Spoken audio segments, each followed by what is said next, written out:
What constitutes a good gaming PC?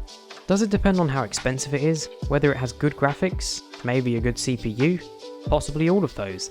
There isn't a universal definition that everyone could possibly agree with. So, what if you only wanted to spend £20? What could that get you? Well, what's in front of me should give you a fairly good idea. This is the Dell Optiplex GX280 from 2004. Design-wise, it's clear that this is an old desktop.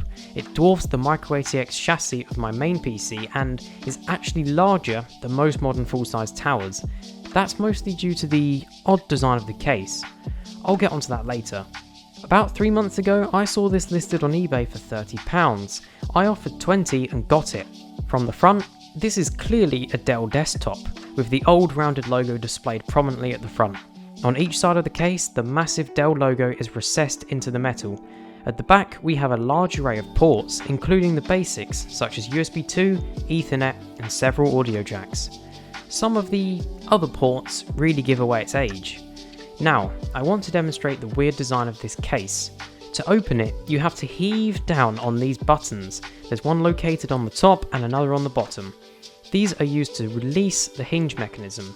If you lift while pushing them down, the case will separate and you can access the internals. It's a really odd design, but I guess it works. Here you can see the motherboard. It's an Intel board and it uses socket 775, which was a surprise to me considering the age of this PC.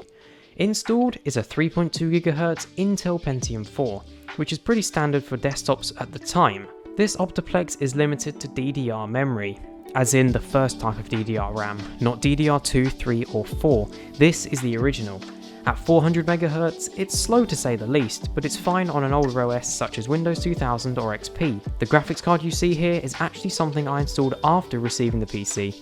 It's a GT610 which I had lying around, so it's a little new for it, but it's so underpowered that it actually fits quite well in this system. The hard drive here is surprisingly SATA and not IDE, which is comforting, but it's only 40 GB, so that might be a problem if you want to install a few games. You're probably wondering, what kind of upgrades could I install to make this a somewhat decent gaming PC? I imagine you've thought of a few things, but I wouldn't get your hopes up. Let's start with the CPU. Sure, it's socket 775, so we could throw a Core 2 Quad in here, right? Well, bad news. It turns out that this motherboard only supports single-core CPUs. That's right, not even dual-core, so you can't even throw a Core 2 Duo in here. How about graphics? A positive of this is that this motherboard actually supports modern GPUs. Technically. It does have a PCIe 16 slot, but the issue here is the power supply. Not only does it top out at a measly 230 watts, but you also can't replace it if you want to, as the cutouts on the back of the case don't line up with any standard power supply. You could technically throw a 1650 in here if you wanted to, but remember that it's always going to be held back by that CPU. I guess the biggest and easiest upgrade that could be done here is an SSD, as it uses the SATA interface, but that's about it.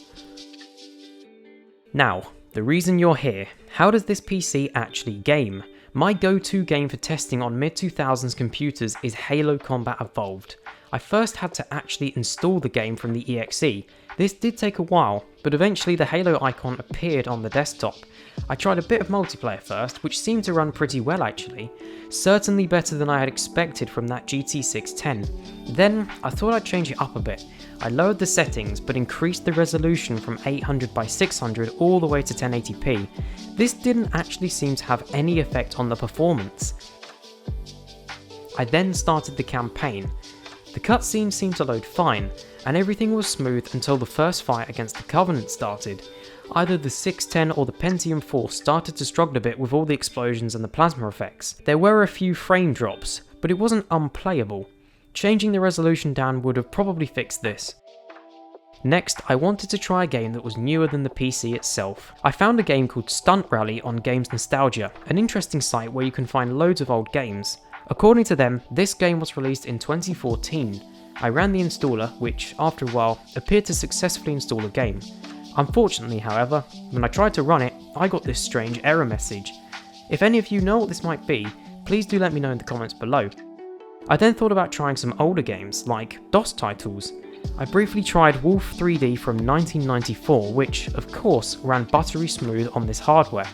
Then, I tried the original Doom.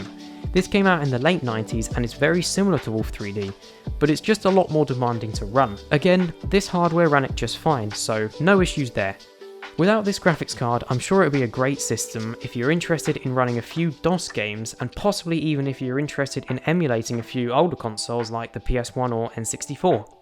So, should you buy one of these? Well, for me, the simple answer is no. I only bought it because I was curious about the Pentium 4 and wanted to get my hands on one. Going back to my question at the beginning of the video, is this a good gaming PC? I'll approach this from a value-based perspective. If CPUs weren't evolving so fast in the early to mid 2000s, specifically after this was released, for $25 I would say yes, absolutely, this is great value for the games you can run on it. But, now that is key here. Intel started making Core 2 Duo CPUs not too long after this was released, and it's safe to say they've aged better.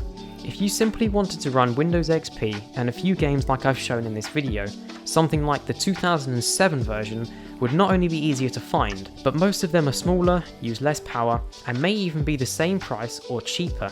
Plus, you'd probably get around 3 times more performance out of it with that Core 2 Duo.